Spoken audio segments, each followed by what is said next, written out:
primer lugar, agradecer a Ledy y a Bettina, que ustedes ya las han escuchado. Ledy, en su caso, como una persona que es fundamental para que este proceso de lucha en relación a no solamente visibilizar la situación de las mujeres trabajadoras del hogar que reciben un trabajo remunerado, porque yo creo que a estas alturas, después de escucharlas, nos queda claro que todas somos trabajadoras del hogar. Todas las mujeres en algún punto de nuestra vida nos hemos ocupado de la dinámica del trabajo doméstico, ya sea que tengamos hijos o no, hacemos las labores dentro del hogar y eso es algo que está totalmente normalizado. Pero hay un sector de trabajadoras del hogar que recibe una remuneración exigua y seguramente no justa, pero ese conjunto de trabajadoras lo que está buscando es que se reconozca su condición de trabajadoras como tal de manera plena. Entonces, esa es la lucha que han venido encabezando. Y bueno, me resulta también súper importante e interesante haber escuchado a Bettina ahora, porque detrás de la lucha de las trabajadoras del hogar, organizadas sobre todo, ha habido algunos avances, hay algunas cosas que todavía en realidad están pendientes, y esto es un poco lo que yo voy a contar, pero siempre es fundamental que recordemos por qué o cuál es el sentido detrás de las normas, de los impulsos legislativos, y cómo esta información que se va produciendo también desde la academia, desde funcionarios públicos comprometidos, nos debe ayudar también a desmontar algunos mitos, porque, como ya sabemos, las normas en sí mismas no transforman las realidades, pero sí pues deben ayudar a que sean herramientas para que quienes protagonizan en principio estas conquistas de derechos sean capaces también de usarlas en favor de cambios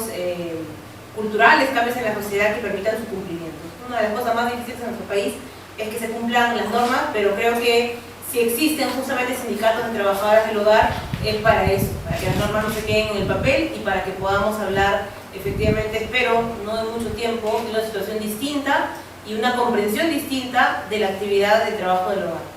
Bueno, ya, Ledy ha comentado un poco de lo que ha significado el avance en términos de que nuestro país ha suscrito ese convenio internacional, que es el convenio 189 de la OIT. Cuando hablamos de convenios internacionales, de tratados internacionales,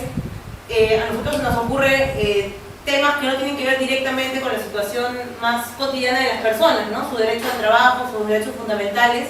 y por eso es que este convenio es tan importante, porque es un convenio a nivel de la OIT específicamente para quienes realizan labores dentro del hogar, para quienes son trabajadoras y trabajadores del hogar. Como se ha dicho también, la mayoría resulta de los trabajadores y trabajadoras del hogar son mujeres. Entonces, es un convenio importante porque establece un marco de obligaciones. Nuestro país, al haberlo suscrito, en teoría debería estar obligado entonces a actualizar toda su normativa y a poner ciertos estándares que permitan que esta actividad, en primer lugar, sea valorizada como un trabajo y, en segundo lugar, a que tenga un conjunto de obligaciones y características que le permitan que sea un trabajo digno, ¿no? No un trabajo en condiciones de precariedad y de explotación, sino un trabajo realmente digno, no solamente porque es digno en términos de la actividad que se realiza, sino que es digno por los derechos que se retribuyen al realizar la actividad. Entonces el convenio ya está vigente, y Ledy lo ha recordado muy bien, ya incluso después de un año de su suscripción ya ha entrado en vigencia plenamente. Y una de las cosas que estábamos trabajando en el Parlamento, en paralelo a que el convenio se estaba ratificando en nuestro país, es decir, que nuestro país estaba asumiendo la obligación de adherirse a este nuevo marco normativo internacional, era entonces modificar la norma. Porque ustedes también seguramente conocen o han escuchado hablar de que existe una ley sobre trabajadores del hogar. En algún momento, una primera, yo diría, etapa de la lucha de las trabajadoras del hogar, con compañeras históricas, ¿no? Como Adelinda Díaz y otras, permitió que tuviéramos en nuestro país una primera ley de trabajadores del hogar, que es del año 2003. 2003. Del año 2003, ¿no? En ese tiempo se pudo lograr que se debata en el Parlamento una norma, pero como también Bettina lo ha ido contando, es una norma que tiene muchos aspectos restringidos, ¿no? Muchos aspectos que son fundamentales, que están recortados. Uno puede entender que una norma del año 2003 pues, es producto de su tiempo, un momento en el que todavía, bueno, en nuestro propio país los derechos laborales no estaban plenamente reconocidos como hasta ahora, pero en ese momento aún más, salimos de un proceso de dictadura, pero que además la situación de la mujer no se visibilizaba en relación a su situación laboral. Entonces, se conquistó una norma, se conquistó con mucha lucha de las trabajadoras del hogar, pero quedaron muchos aspectos recortados. Diríamos que es una norma que reconoce el trabajo del hogar o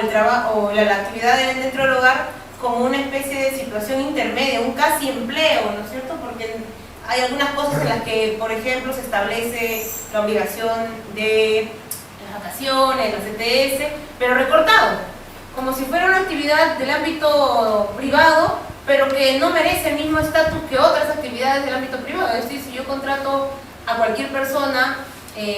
para cualquier otro tipo de actividad, tengo que cumplir con ciertas cosas, ¿no? Vacaciones, ETS, que firme un contrato, ¿no? La primera puerta de acceso a la formalidad en realidad debería ser o es el contrato, por escrito, ¿no? Porque es la garantía que este acuerdo de dos partes entre un empleador y un trabajador se respeta. Y no depende de la voluntad, y no depende del ánimo, no depende de las circunstancias, sino que está plasmado en un documento por escrito que ambos suscriben y que establece las reglas mínimas para esa actividad. Algo tan básico como un contrato por escrito no es una obligación en el caso de los trabajadores del hogar. Por eso se puede dar esta clase de situaciones de abuso que Evelina ha narrado muy bien desde el punto de vista de las empleadoras y que obviamente las trabajadoras del hogar están denunciando. ¿Cómo entonces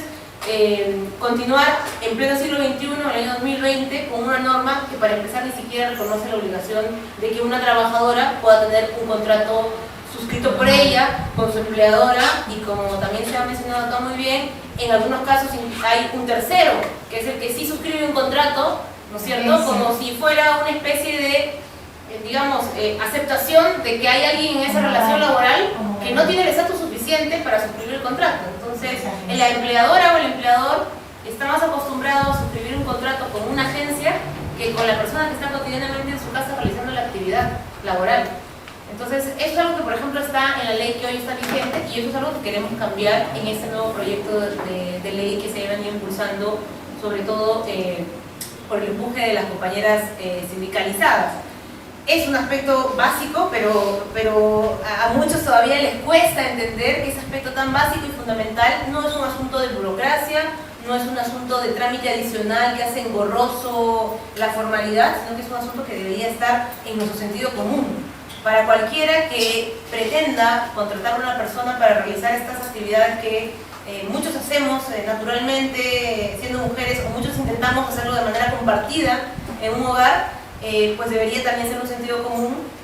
que uno contrate a una persona con un contrato por escrito y cumpla luego el resto de normas que existen para cualquier otro trabajador en la actividad privada. Sus vacaciones de manera completa, las ETS de manera completa, que la remuneración mínima sea equivalente a la remuneración mínima vital. Díganme ustedes qué trabajador en el ámbito de la actividad privada en teoría gana menos de la remuneración mínima vital. Digo en teoría porque también hay muchas situaciones de vulnerabilidad, pero en teoría la legislación reconoce que un trabajador, salvo que sea pues un practicante, pero ya no es trabajador, está en un régimen especial de formación, ¿no es cierto?, para el trabajo, recibe una remuneración mínima vital, pero las trabajadoras del hogar no tienen ese estándar establecido en su norma. Entonces, esas cosas básicas y de sentido común son las cosas que se han plasmado en esta nueva ley que se está cocinando, que se ha venido trabajando al impulso de las organizaciones y que ha tenido en el Parlamento ya un primer paso dado, ¿no? Que es que el proyecto de ley mencionado que recoge estos criterios básicos, el contrato por escrito como una obligación, la necesidad de equiparar los derechos de los trabajadores y trabajadoras del hogar a los derechos de cualquier otro trabajador en el ámbito de la actividad privada. Es decir, cualquier trabajador que es contratado para cualquier tipo de actividad como dependiente tiene un conjunto de derechos, vacaciones, ETS y otros más, pues eso mismo para una trabajadora del hogar,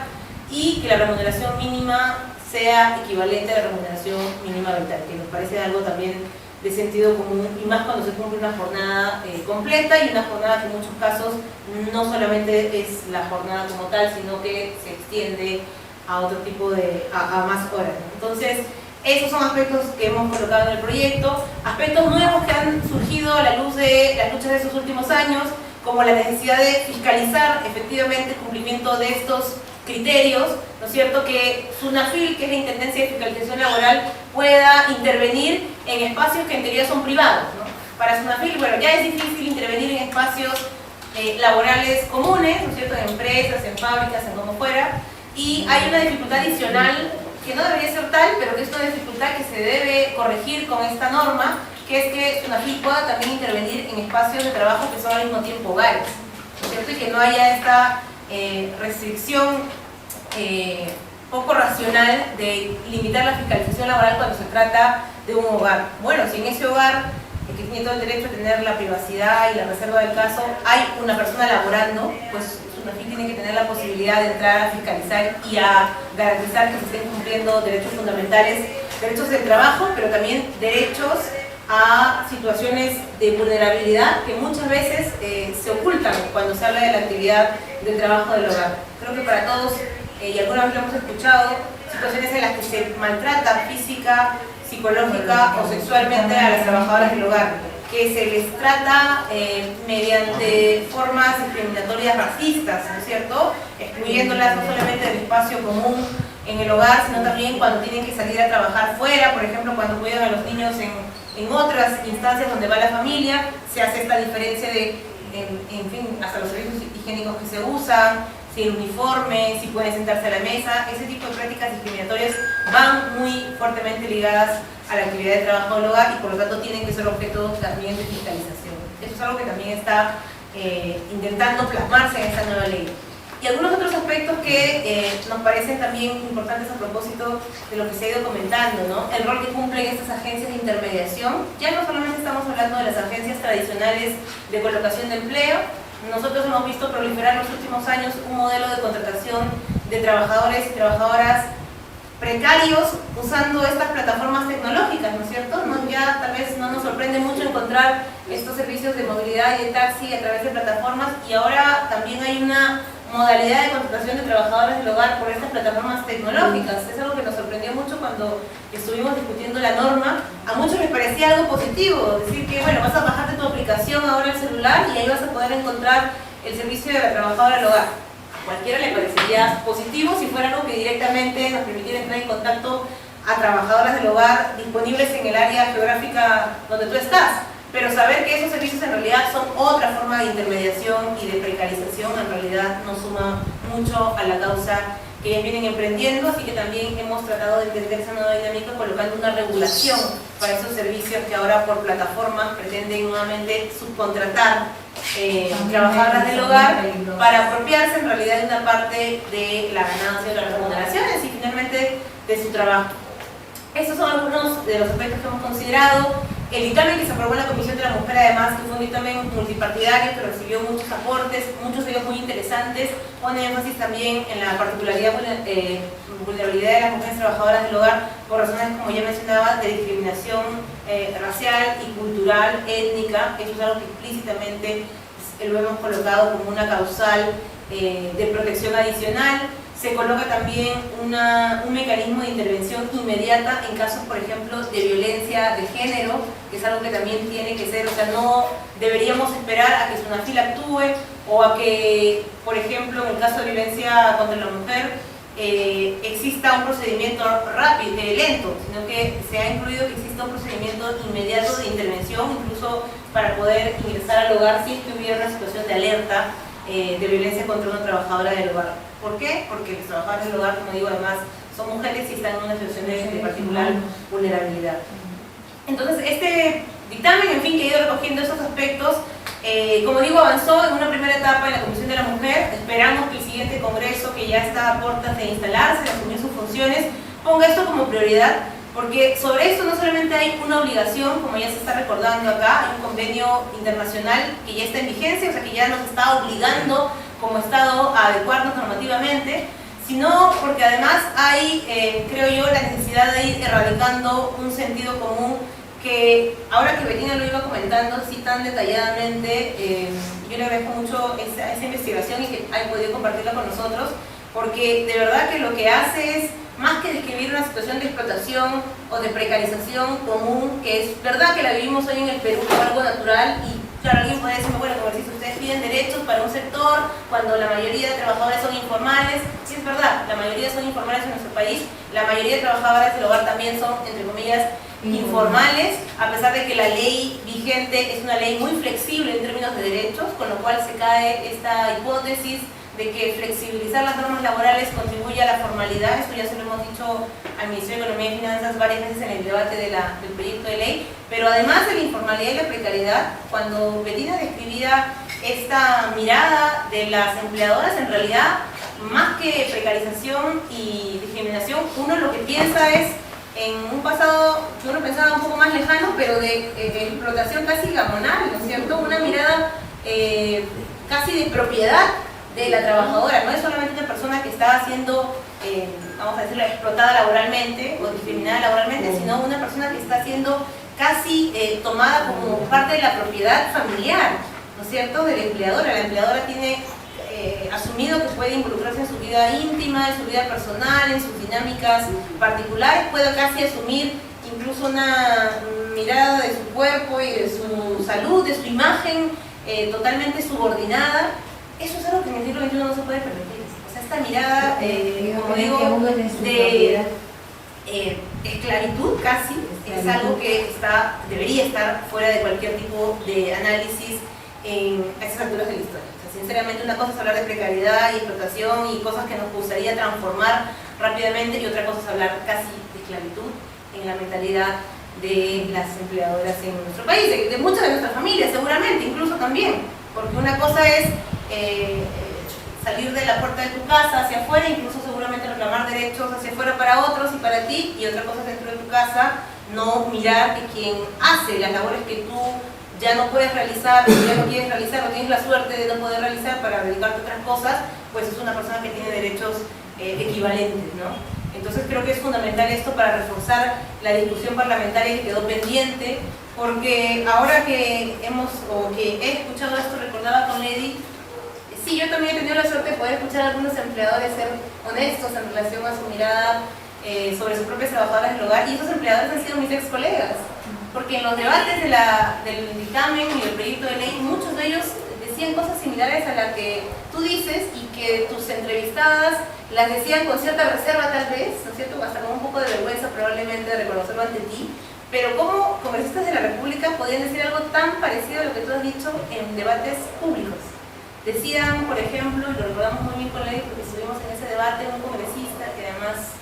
bueno, ex congresista que además era pastor evangélico, o sea, que era de este sector de congresistas norteamericanos, decía que cómo es posible que queramos reducir la jornada obligatoria a 8 horas si cuando él llega a trabajar después de servir al país en el Parlamento, él espera que por lo menos alguien le caliente la comida. ¿Y quién le va a calentar la comida? Y otra congresista se quejaba y decía, bueno, en realidad las trabajadoras del hogar son parte de la familia, sí, pues todavía hay esta idea que son una extensión, casi un apéndice de la familia, no son la familia, pero son un apéndice, y decía que en realidad es muy considerada ella como su trabajadora del hogar, a pesar de que por culpa de su trabajadora del hogar, su hija todavía comía con las manos, porque la había mal acostumbrado, y aún así ella le tenía mucho cariño a pesar de eso. O otra congresista que era parte de la Comisión de Trabajo, era una persona gremialista, ¿no?, que había pertenecido a sindicatos y gremios laborales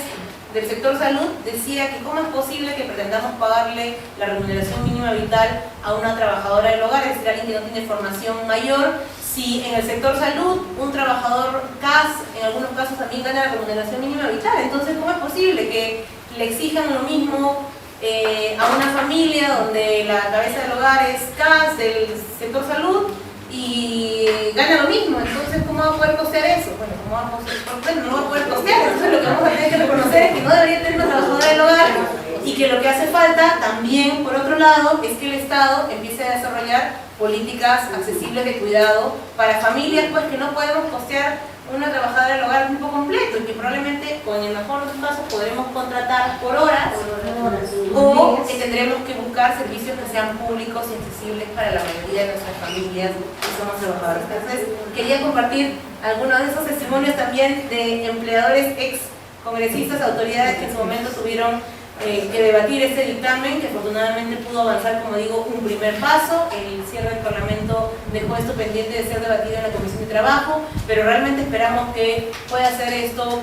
tomado por el siguiente Parlamento, porque sí llegó a haber un consenso muy alto, además que ya había una obligación, porque bueno, sería una vergüenza que nuestro país no sea capaz de cumplir un convenio internacional que recientemente ha suscrito. Así que bueno, eso quería compartir con ustedes y instarlas e instarlos a que se sumen a esta causa. La verdad que ustedes han visto que las mujeres trabajadoras del hogar sindicalizadas son muy activas en las redes sociales, en campañas, en movilizaciones, son además muy solidarias con otras causas también de las mujeres. Entonces, cuando vean una actividad de las trabajadoras del hogar, seguramente la campaña que Lady prontamente va a retomar de cara al siguiente Parlamento, hagamos el esfuerzo de compartir y apoyar, porque detrás de cada una de esas pequeñas actividades hay mucho trabajo detrás, hay mucho esfuerzo organizativo, y como ya se ha visto, hay una dificultad mayor incluso de sindicalizarse y organizarse como trabajadora del hogar, así que todo lo que hacen es realmente muy valioso, muy esforzado, y bueno, a nosotros no nos cuesta más